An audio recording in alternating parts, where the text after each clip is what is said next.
अरे अमित जी बनौला कैसन ड्राइवर कानूनवा जनवा गरदिश में पड़ल जिंदगी हमार जनवा गरदिश में पड़ल जिंदगी हमार।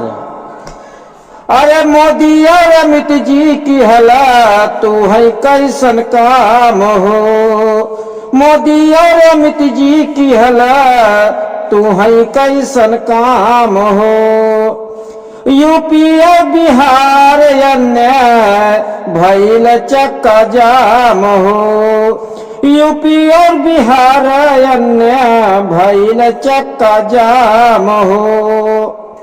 हाँ देशवा के डरई बरावन के है बा जनवा जनवा गरदिश में पड़ल जिंदगी हमार जनवा गरदिश में पड़ल जिंदगी हमार।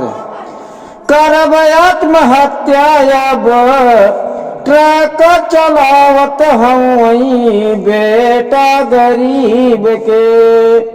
करब आत्मदाह अब सपना नसीब के। करब आत्महत्या अब सपना नसीब के।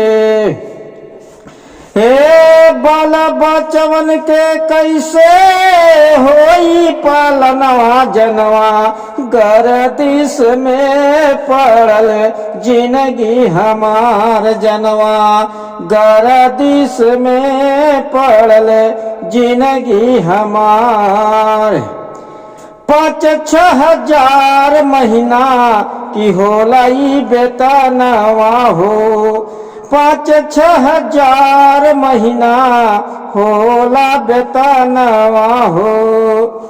अमित शाही कैसन तू बनाया कानूनवा हो। अमित शाही कैसन बनाया कानूनवा हो। हाँ जल्दी से वापस ले लो ड्राइवर कानूनवा जनवा गरदिश में पड़ल जिंदगी हमार जनवा गरदिश में पड़ल जिंदगी हमार जनवा गरदिश में पड़ल जिंदगी हमार।